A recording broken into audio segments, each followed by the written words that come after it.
All right, good evening, everyone. Welcome to the City of Annapolis Board of Appeals regular virtual meeting for February 2nd, 2021. This meeting is being broadcast on the City of Annapolis YouTube channel. My name is Bob Gallagher, Chair of the Board. In accordance with the city's policy during the pandemic emergency, this virtual meeting allows the public to observe the meeting through the video link and to submit written comments through the City of Annapolis website. Links to the YouTube channel, the comment form on the city's website, and the database for cases that you'll hear tonight may be found on the agenda for tonight's meeting. So we'll begin asking our recorder, Tammy Hook, to call the roll, please. Mr. Gallagher, Yes. Mr. Zazali, Dr. Chen, Present. Mr. Burnett, Present. Mr. Walsh, Present. Mr. Dews. Present. Right, so we have a quorum. Tammy, please note that Dr. Chen and Mr. Walsh will not participate in the 613 Chester case, but will participate in the second item on the agenda. Will do. All right, before we take up the agenda, there are a couple of additional notes about our virtual format. The people that, if you're watching at home, the people you see on the screen are members of the Board of Appeals. When a case is called, the representatives of the parties to the case will also appear on the screen. Also participating in the meeting are counsel to the Board of Appeals, Cheryl Woods, our recording secretary, Tammy Hook, one or more city employees who will manage the technical aspect of the broadcast. That's Ryan tonight. Also participating in other representatives of the city, including Dr. Sally Nash, Director of Planning and Zoning, Michael Lyles, the city attorney, happy to have him tonight, and counsel for the Department of Planning and Zoning, and one or more other members of the staff of the Planning and Zoning Department. We ask everyone but members of the board to mute their audio. If anyone wishes to speak during the meeting, please raise your hand and we'll call on you to speak. As I mentioned earlier, written public comments were accepted through the city website. Comments on matters before the board tonight that are submitted up until that were submitted up until noon today are part of the file in the case and are forwarded to the members of the board in advance of the meeting and the other parties as well. In order to allow additional comments in response to any matters that arise during the hearing tonight, the record will remain open in those cases. That will only be the second case on the agenda tonight until noon on the day before the day of the next hearing, which I believe is February 17. February 17. Okay, great. Additional public comments received until noon on the 17th will also become part of the file and forward to the members of the board and to the parties. Let remind everyone that any communication with the board about any case must go through the comment form. Do not attempt to contact any more member of the board directly. That could be construed as inconsistent with prohibitions on ex parte contacts with the board. Have the members of the board had a chance to review the agenda?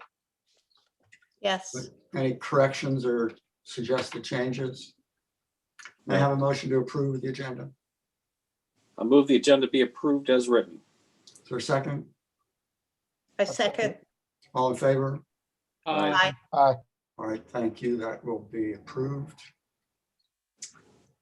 Let's see. The first item on the agenda is the approval of the minutes for January 20th, 2021. That was our last meeting. Do we have any corrections or addition to the minutes? All right, will there be a motion to approve the minutes? So moved. Is there a second? Second. All in favor? Aye. Thank you. The minutes stand approved. Now we turn to our first item on the agenda, Appeal 2020-006, appeal application by Franklin Bernard, John Latazori, Fred Guckus, Gary Swersler, the decision by the Planning and Zoning Director concerning the approval of the Residential Neighborhood Conservation Site Design Plan Review application RNC 2020-002 for the demolition of the existing single-family dwelling and the construction of a new single-family dwelling on property located at 613 Chester Avenue. This case has been carried over from January 5th, when we had the hearing on the merits. And tonight we will get to deliberations. There were, I think, some additional public comments. Is that right? Somebody help me out on that. Sally? There were Yeah. no additional public comments No for additional. this case. Okay. All right. Well, the factual record is closed. Let's see. I expected to go right into deliberations tonight, but things rarely go as planned. We have a motion or two from Mr. Lomax on behalf of the appellants. So last week, I ruled that in favor of the city attorney, concluding that it's not an unreasonable interpretation of the law by the city, that each appellant has to pay the application fee. Only one application fee was paid at that time. And so Mr. Lomax was faced with a dilemma of what to do. It looks like he's resolved that by paying two more application fees so that Mr. Bernard, Mr. Latazori, and Mr. Schursler have paid application fees, and Mr. Guckus has not, preserving the right to appeal on that issue. That's just fine. Mr. Lomax has moved us to reconsider the ruling on that. He has not offered any new information. And so we're not going to bother inviting anyone else to brief or comment on that. I'm going to deny the motion for reconsideration. He also seems to have a problem with a public comment that is in favor of the project, claiming that it should be stricken from the record. Well, we'll decide that too. The motion is unnecessary. As I believe I explained before, the record on appeal is the record described by the Director of Planning and Zoning. It does not include comments filed after the decision. Public comments filed after the decision are placed in the file. They are not part of the record on appeal. So there's nothing to strike from the record on appeal. This board hears public comments in every case. We always have, and while I'm the chair, we always will. In applications, we hear facts, and sometimes they're important and influence the outcome of the case. In appeals on the record, which we're still learning how to do, the record is, they're not part of the record on appeal, so they're not facts considered by the board. But nevertheless, we take the comments that the public has submitted and I read them. I want to know if they've thought of some aspect of the law that I may have overlooked, and I don't think it's error for me to consider that. And I and other members of the board who wish to do so will continue to do so. All right. Now, so this is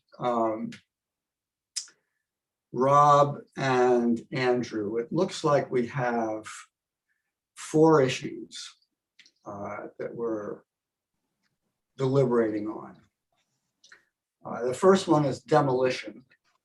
And there is the issue raised by the city attorney that we shouldn't even consider that because it was not described in the notice of appeal. And on my review of the record, that seems to be the case. The second issue is height. The director allowed another 1.5 feet, a 5% use of the 10% allowance. The third issue is the front yard setback, how close to the road the new building is allowed to be, and the last issue is compatibility. I'd be delighted to hear from my colleagues their thoughts on this, or yeah, so Rob, would you like to go first as the junior person? Would you like the honor? Of course, of course. Well, I guess, after taking a look at this and reading over it several times, it's my opinion that most of the concerns were somewhat addressed in the revised site plan, the revised architecture design. The height, I guess, was not out of the norm based on what I read, and it seems like the setback was corrected. So it's my opinion, and as far as it, I guess, also impairing the architectural design and structure of the area, I didn't see a strong case against it not fitting in. So it's my opinion that that I agree and concur with the planning and zoning. Mr. Burnett. I would agree with Mr. Dews, as I always try to be, which is brief. I think that this isn't the first go around on it. I think a lot of the issues were addressed in the revised plan. The height is within the allowable threshold. The setbacks seem to be fine to me. And I thought that the city attorney had a persuasive argument on issue number 1, which is the demolition. So I think my thoughts are in line with Mr. Dews. Yeah, I agree on demolition. That might have been a more difficult issue, but I think the city attorney has a good point. I don't think we need to impose a huge burden on appellants to be specific on the terms of their notice of appeal, but they were quite specific in this one and did not really challenge the demolition issue. There was some suggestion they didn't know about it. And that may have been true for some period of time, but it certainly became part of the file well before the final decision was made. And I think at least some public comments were made after that appeared in the file. As to height, I think I personally would have reached a different conclusion on height. I think the adequate living space is very subjective. And I don't know why they need a 9-foot ceiling on the first floor. But under the new standard, I think we've got to give planning and zoning folks the deference that they're entitled to under the law. There may be a practice that's developed. That maybe everything that's being built these days has 9 feet ceilings. I don't know, but I wouldn't disturb that. For the front yard setback, I thought Mr. Scott did a very good job of explaining. I was kind of in a muddle until I understood that the point that planning and zoning is allowing them to build to is where the current structure is. So I agree with planning and zoning on that as well.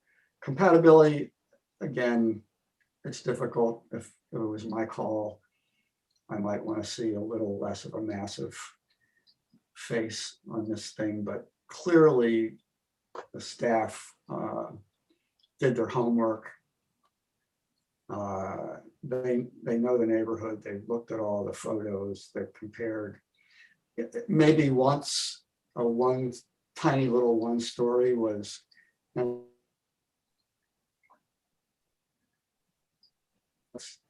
no longer the case. So I agree that I would be in favor of a motion to uphold the decision of the director. Any more discussion from my colleagues? No? No, thank Do I have a you. motion? It's Sure. gotta be one of the two of you. Yeah, sure. I would, Hello? oh, sorry. I'm not on mute, am I? I thought I was, I'm here. You're good. 5 by 5. So I would, well, I guess I'm confused, Bob, because it's the appeal, so we have to, of the director, right? It's the appeal of her ruling and I would uphold it. So the motion would be to deny the appeal and uphold the To director's, affirm the decision of the director, right? Okay, well, allowing this to go forward. right, but usually we do, so it's APL 2020-006, it's the appeal. Sorry, you're breaking up on me, Andrew, if you're talking. Sorry, I am talking. Can you guys hear me? Yes. So Mr. Chair, I think it would be on APL 2020-006, it would be a motion to deny the appeal and uphold and affirm the director's decision under the app for all the reasons set forth at the January 2020 hearing and as set forth today. We lost the chairman, Andrew. The chairman. Great. You It's got through it. I think the word is adequately, but we lost the chairman. wonderful. I guess we need him. Yeah, you weren't breaking up. I could hear you clearly. Yeah, it was his Yeah. connection. You didn't break up at all for me either. It was Bob's end, I'm afraid. Yeah, it's Bob. We can all hear you. Yeah. All right, well then we shall await the return of our chair. Yeah. Yeah, you definitely need him to come back and vote on your adequate motion.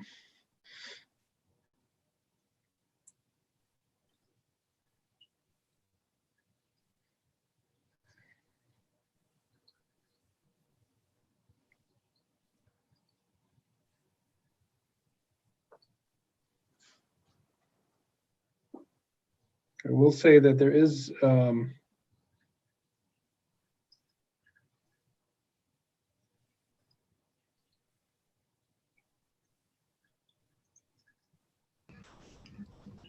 some known FiOS issues.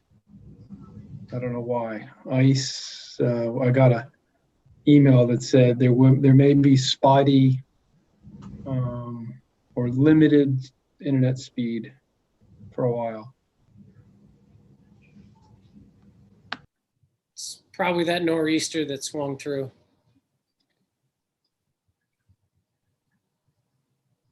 I see Mr. Chair's name back. Mm-hmm. He's got to turn his camera on and unmute. There he is. Hi. Hi, Robert. Welcome back. Sorry about that. So. I just made the greatest motion in the history of our board and you missed it. I think we can all agree on that. We'll do it again. I believe the word my colleagues used was adequate enough. So, Mr. Chair, so it's APL 2020-006. I would move to deny the appeal and uphold the decision made by Planning and Zoning Director concerning the approval of the Residential Neighborhood Conservation Site Design Plan Review Application RNC 2020-002 for all the reasons set forth at the hearing on January 2020 January 20th, 2021, and for all the reasons set forth here today in our deliberations. Is there a second? I second it. All in favor? Aye. Aye. All right, thank you guys very much. Thank you, council. The briefs were appreciated and helpful. And with that, we'll excuse Mr. Bernard, Mr. Lazzatori, Mr. Lomax. Let's see. And we will turn to Appeal 2020-004.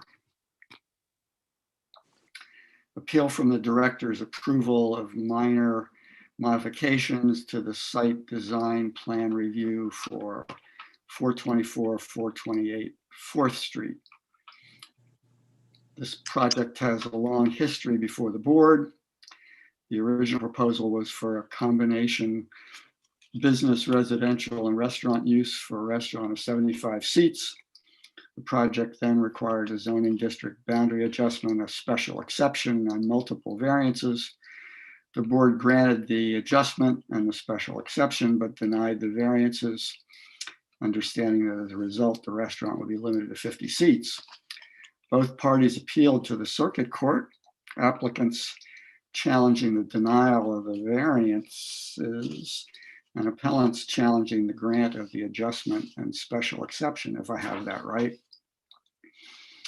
So applicants then filed for approval of a minor modification to the site design plan, which was reviewed and approved by the director, apparently allowing for about 65 seats without the need for any variances. And we're here this evening to hear argument on the merits of the appeal.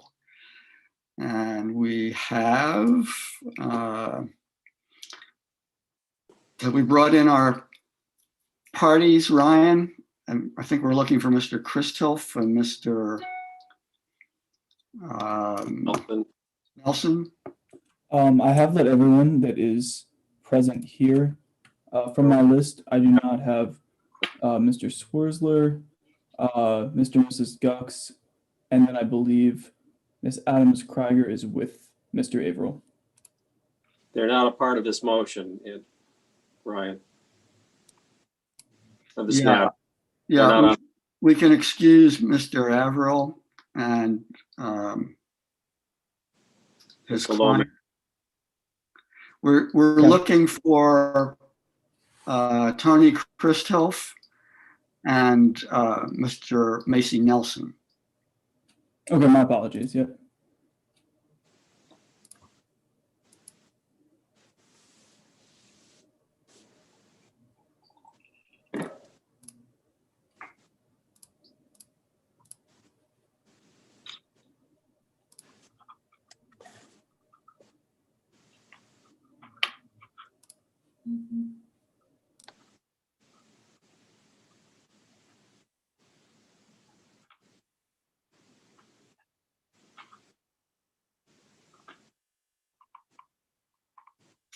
All right, welcome, Mr. Christoph, Mr. Nelson.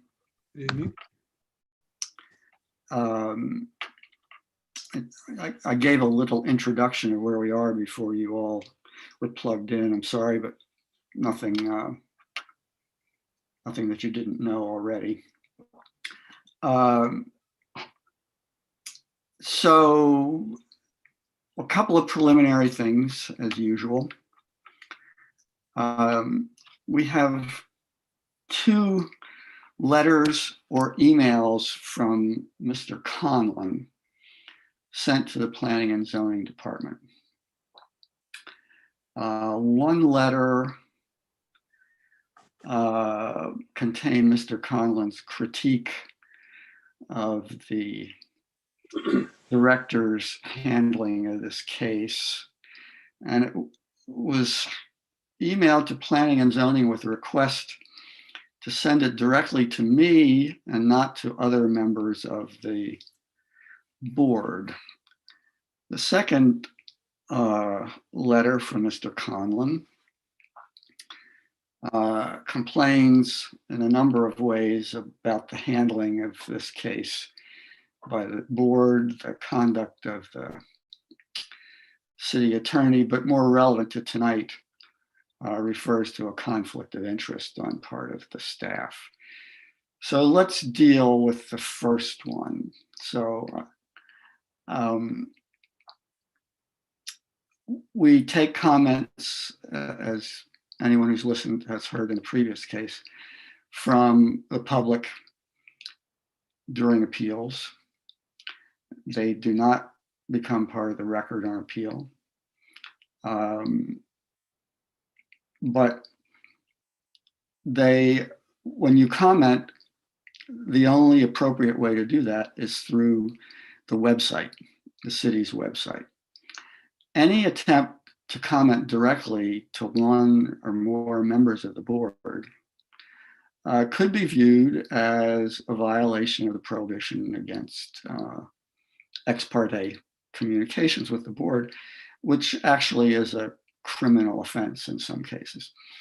So I just remind Mr. Conlon and anyone else who might be tempted to do that, that's not a good idea.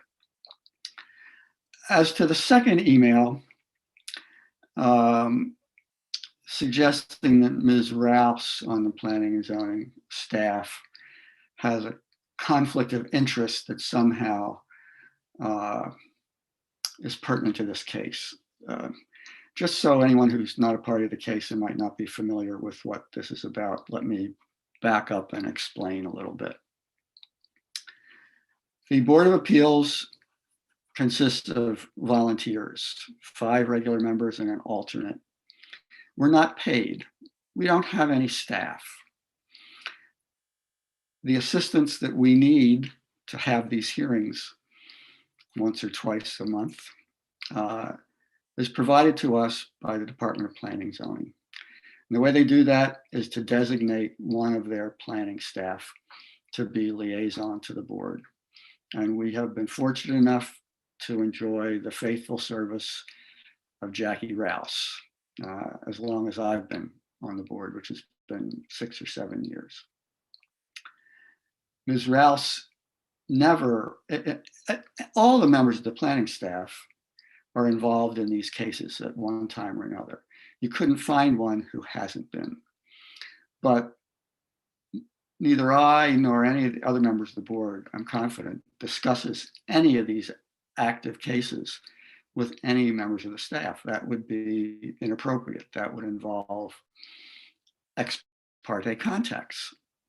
Because in appeals, of course, the city is a party. So just for the record, let me ask members of the board. Has any member of the board, has Ms. Rouse tried to discuss with you the merits of or influence any members of the board in connection with the outcome of this appeal? Please give me an affirmative answer, each one of you. Start with Mr. Burnett. Not only has she not done that in this appeal, she's never done that in the several years that I've been on this board. Mr. Walsh. Mr. Chairman, not in this case and not in any case that I've sat on in 3 years. Mr. Dews. Mr. Chairman, my answer is the same, not on this case or any prior cases. Mr. Zazali. Oh, not once, not ever, not in 10 years. Dr. Chen. Not ever. Thank you. I'm sensitive to this because in my view, and I think in the view of all of the members of the board, the public's confidence and trust in the board is most important to us, and we wouldn't do anything to compromise that. Mr. Conlon's emails will be available on eTrackit. Anyone who wants to see them is welcome to do that. I don't see any practical way around this issue. It would be nice if there was, city had budget to provide staff for the board and we wouldn't have to do that. But in the absence of that budget, I think it's a reasonable arrangement. It's never resulted in any conflicts, and I expect we'll continue to use it. So I find that there's no conflict here, and there's no requirement that the Department of Planning and Zoning engage anyone else to perform, any untainted person to perform these administrative liaison functions. There's no budget for that. Taxpayers don't want to pay for that. So we'll move on. Enough said on that. Thank you for your briefs, everyone. That was very helpful. The order of argument, as we mentioned before, will be the city, the appellants, the applicants, rebuttal if necessary, and we'll give applicants the last word. I just remind you that the members of the board have reviewed the record and your briefs and are familiar with them. Members of the board may ask questions at any time, but my usual suggestion is to wait until the conclusion of each party's argument. We ask the parties to limit their argument to 20 minutes. But we have some flexibility if there are things that need to be said and can't be said in 20 minutes. But before we launch into the arguments, let me ask a question. I'd be happy to have the answer from any of the counsel for the parties here. Please tell me why the board shouldn't stay this case until the appeals have been decided by the circuit court. If the circuit court says the appellants get the variances, then we don't need to have this hearing. They can go back to 75 seats if they want to. If the court says that we should not have granted the adjustment or the special exception, then we can all go home. So who would like to tell me why the board shouldn't stay this case? I'll go first if that's acceptable. Mason Nelson for the appellants. Go ahead, Mr. Nelson. Thank you. I'll be brief. Mason Nelson, I'm counsel for the citizens who reside on Fifth Street and who were parties to the underlying three matters that the chair mentioned. I do believe that this case is premature. I do believe that we need a ruling from the circuit court on the three matters that you mentioned for the reasons you explained. But moreover, there's another reason why this case cannot and should not proceed tonight, and it's a purely legal point. The ordinance 21.22.110 is the provision under which this application was filed to modify the plan. This provision, the provision that authorizes a party to seek a modification of a plan, the prerequisite is that there's an underlying approved plan. All right, you're getting into the merits of your argument. If we decide not to stay it, we'll get to that. Okay, but that's another reason why I think it shouldn't go forward. But I understand. That completes my remarks. Thank you. Mr. Miles, would you like to address the question?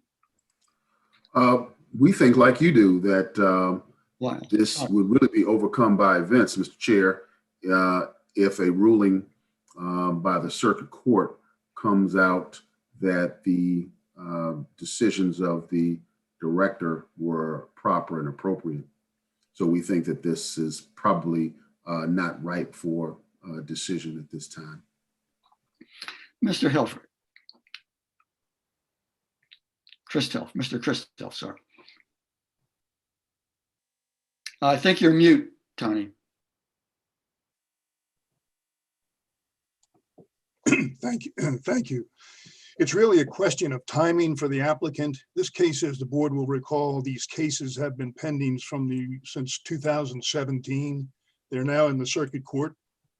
A very possible scenario would be that the court could uphold the ZDBA and the special exception and deny the variances. So the applicant is attempting to posture itself, and has, I believe, with the decision on the modification by Director Nash, in a position where it could go forward if in fact the circuit court upholds both the special exception and the ZDBA.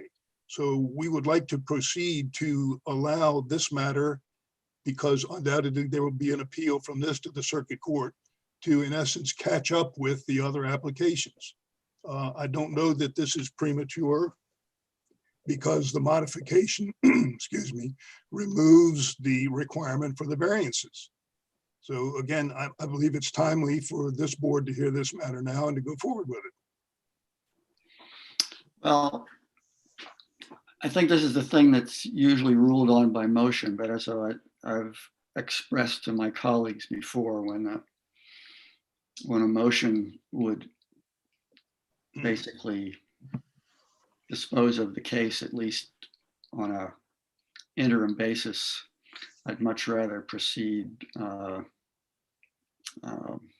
with the participation of my colleagues on the board. So what, any of you have views you'd like to express on whether we ought to stay this case until the Court of Appeals is done?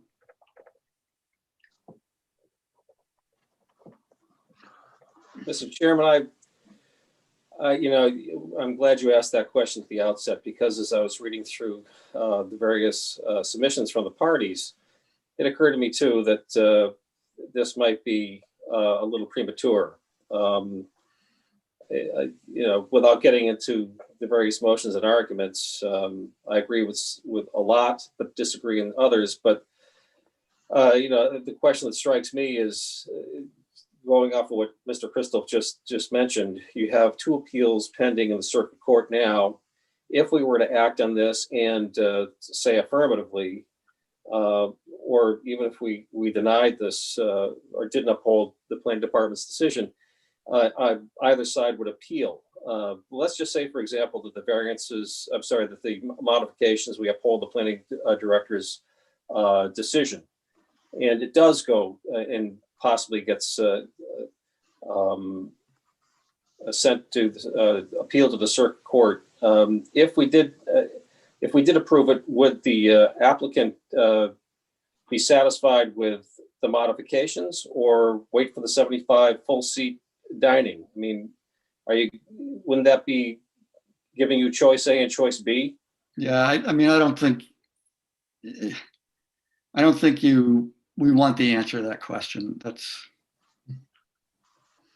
I understand where you're going. Christian? So this comes down to a question of, odd paths. There are 3 possible outcomes at the Court of Appeal. One is one way, one is the other. And as Mr. Christoph pointed out, there might be a split decision or some modified version, which sends it back to here. 2 of those end this cold. One of them reinstates it to where we are tonight. If he rejects it and comes back to the 7, but he still has this path to come forward. You can always come back here with this modified plan and start over. And at that point, it would not have been wasted time for 17 people. It will just occur in the ordinary course of business. But if we do this, and the Court of Appeals has a finding that renders all of this time and effort wasted, it will not have been a good decision. I always appreciate your practical view of things, Christian. Thank you. Rob or Dr. Chen? No, I don't have anything to add. I'm kind of neutral on this. I appreciate Mr. Zazali's comments. I agree with him that it seems that our role here at the moment is not applicable, that if I'm understanding correctly. Yeah. Well, all our effort would be placed solely that one of 3 outcomes is the outcome of the court. So right. Yeah. Let me if I can just chime in. I agree with Mr. Zazali. However, if it is the 3rd option, I think what appellants or applicants counsel is trying to say is that maybe he didn't say it directly this way, but if we in theory, waste our time now. It will prevent further delay for the applicant in the event that there is the sort of third choice given by the Board of Appeals. And this would allow all three issues to, if someone were to appeal a decision, if we were to come to a decision that puts it so that all three possibilities would be in front of the court, then it would be done and over with. So it's sort of like do it now or. But they wouldn't, if we heard this case tonight and we found in favor of either one, right? Then the first set of appeals in front of the Board of Appeal, the Court of Appeals would have to be play out. And then this would start over again. The best case scenario for this body is to have the Court of Appeals settle it one way or the other. Right. Well, I think what would probably happen, not that I'm can predict everything, but if we decided this tonight and there was an appeal of, or whenever we decided an appeal of it, there would probably be a motion to consolidate in the circuit court so that all of this would be in front of one judge at one time. And therefore the applicant would have a final conclusion to this, as opposed to if there is the third choice in the circuit court, then it comes back, then we start all over. It's probably, I don't know. I mean, this has been going on since 2017. Who knows how long it would take for that to come. I agree with you. It could potentially all be a waste of our time, but in the what's that, a 33% chance that it's not a waste of our time, it would allow this decision, if it is to be appealed, to catch up with the other ones that are already in the circuit court, consolidated and get it done and over with. Let me ask, interpreting that. Let me ask counsel one more question. Does anyone have any concern about whether the board has the authority to stay the case? I don't think we have Ms. Woods with us tonight, do we? Is she there? No, I don't see her. Was. Mr. City Attorney, do you have any view on that? The board has the authority to stay the case. And about the issue of consolidation, we know that the court is operating kind of in a weird environment in that all of the hearings are not in court. So they're video. And I think, as has happened to us in the past, any change to any hearing through a motion or a request to consolidate is going to stop the hearing that's coming up, as I see it, in about 2 weeks and push it out because the court's just interested in pushing things out as far as they can push them at this point. So I think there might be a delay in all deference to the timing for the applicant. Any motion, another appeal, and a consolidation. Last word. Mr. Chair, Ms. Thank Wood you. does seem to have come back to the meeting. And Mr. Chair, I would say, I think that does sort of change things. I was not aware of the hearing being in 2 weeks because, I think that does change. Yeah, it's for the 25th, I believe. The 22nd, 9 a.m. It just strengthens my position. Yeah. Any last words from Mr. Nelson? Chair Gallagher, Yeah. this is Cheryl Wood. I actually dialed in from my laptop, so I wasn't in the meeting, even though I could hear. Oh, So now I'm back in, but wanted to express that since that court date is coming up so soon, that I would suggest that we delay. Well, they may not make a decision, right, and we'll Right, see. sure. But that we delay this and come back to it in the same posture it is now and see what happens in the circuit court. But I think that's the appropriate thing to do, given the timing. It's just a timing issue. It happened to work out this way. Great. Thank you, counsel. Mr. Nelson? I have nothing to add. Thank you. Mr. Christoph? Thank you, Mr. Chairman. I'm unaware of any provision in the city code which allows the board to stay a proceeding on its own volition. And as a matter of fact, I believe that there's if not a requirement, at least a longstanding practice to schedule cases in the order in which they are filed. So unless there's some reason on behalf of the applicant and or opponents that it can't go forward. But I'm not aware, again, of any power or authority in this board to stay a proceeding just because of the fear of having to come back and spend additional time on I mean, we can't do it just because it makes common sense. it. That would be my position. Thank you. All right, thank you all for your cooperation on that. I'm going to treat this as the board's own motion to stay the case pending decision in the circuit court. And the case is not dismissed. It's merely stayed. And we'll move it to the front of the list as soon as there's been a decision in the circuit court. I trust council will let us know when that happens. Okay.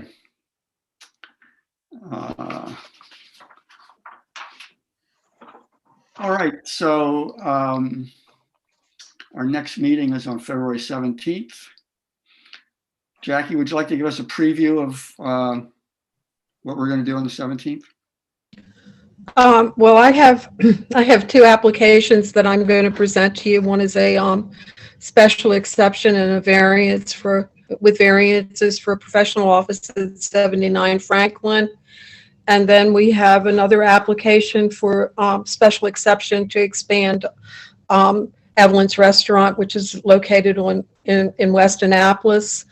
And I believe Cynthia also has a variance scheduled for that night. And we have the big ticket item is the Public Works Garage Project at 39 Hudson Street, which will be presented by Kevin Scott. So Did I miss anything, guys? For whoever. That's a full agenda. You're going to keep us busy. The first item on the agenda will be, since this has been stayed then, and we don't have anything continued from this meeting, the first item on the agenda will be the Public Works Garage Project, followed by the others.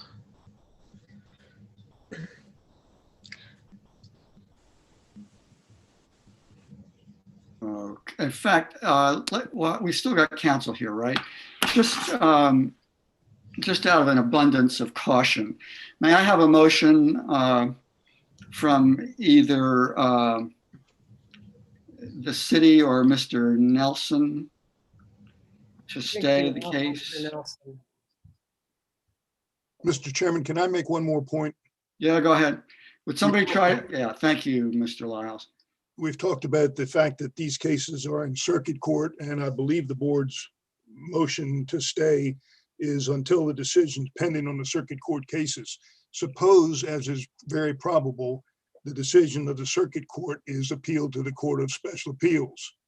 Would it not make sense to, notwithstanding the fact that the hearing in the circuit court on the pending cases is the 22nd of this month, if in fact there are appeals to the courts of appeal, that would give this case, again, assuming that it goes down the same road, ample time to catch up with the other cases and consolidate them. I understand that, Mr. Christoph, and I think there are a number of things the circuit court could do. So we will revisit the question of the stay when the circuit court rules. And if it's going to go up and the posture at which it ascends suggests that we should move ahead, we will. And if it suggests we wait, we'll wait. Mr. Lyles, just for the record, could I have a motion to stay the case until the decision in the circuit court?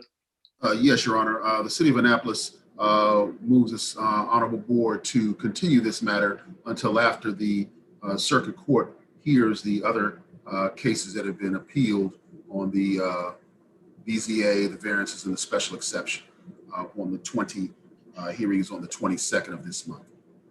Thank you, Mr. Lyles.